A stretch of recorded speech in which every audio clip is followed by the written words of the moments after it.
This lecture is going to serve as an overview of what a probability distribution is and what some of its main characteristics are. Simply put, a distribution shows the possible values a variable can take and how frequently they occur. Before we start, let us introduce some important notation we use for the remainder of the course. Assume that uppercase Y represents the actual outcome of an event, and lowercase y represents one of the possible outcomes. One way to denote the likelihood of reaching a particular outcome y is P of y equals y. We can also express it as P of y. For example, uppercase Y could represent the number of red marbles we draw out of a bag, and lowercase y would be a specific number, like 3 or 5. Then we express the probability of getting exactly 5 red marbles as P of y equals 5, or P of 5. Since P of y expresses the probability for each distinct outcome, we call this the probability function. Good job, folks. So, probability distributions, or simply probabilities, measure the likelihood of an outcome depending on how often it is featured in the sample space. Recall that we constructed the probability frequency distribution of an event in the introductory section of the course. We recorded the frequency for each unique value and divided it by the total number of elements in the sample space. Usually, that is the way we construct these probabilities when we have a finite number of possible outcomes.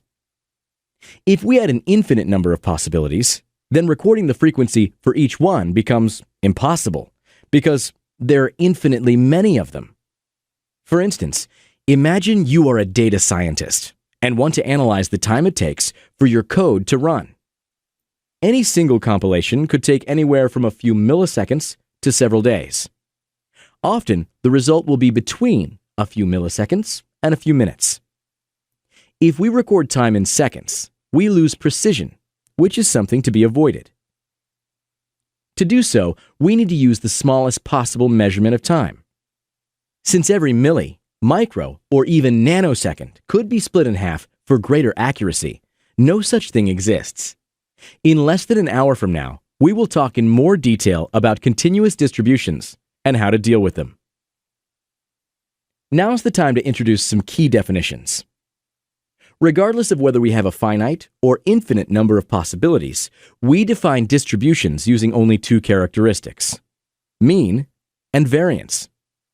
Simply put, the mean of the distribution is its average value. Variance, on the other hand, is essentially how spread out the data is. We measure this spread by how far away from the mean all the values are. The more dispersed the data is, the higher its variance will be. We denote the mean of a distribution with the Greek letter mu and its variance with sigma squared. Okay, when analyzing distributions, it is important to understand what kind of data we are dealing with: population or sample data.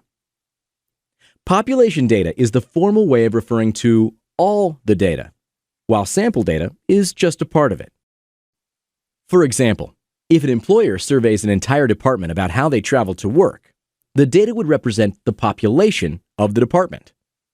However, this same data would also just be a sample of the employees in the whole company. Something to remember when using sample data is that we adopt different notations for the mean and variance.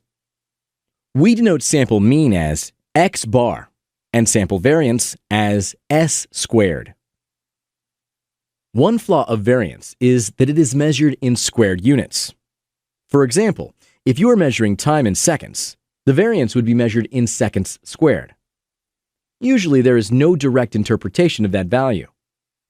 To make further sense of variance, we introduce a third characteristic of the distribution, called standard deviation. Standard deviation is simply the positive square root of variance. As you may suspect, we denote it as sigma when dealing with a population and as s when dealing with a sample. Unlike variance, standard deviation is measured in the same units as the mean. Thus, we can directly interpret it and is often preferable.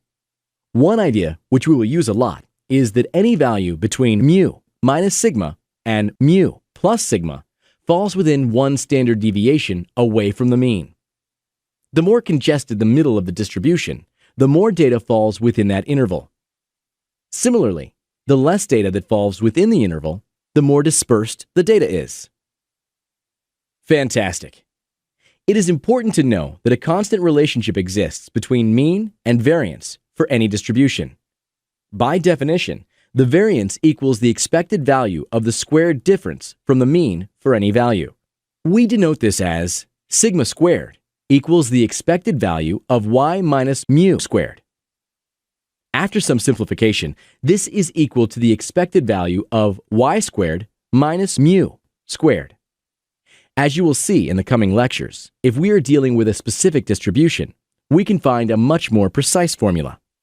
If you found this video interesting and want to gain an edge in your career, make sure to like, comment, and subscribe.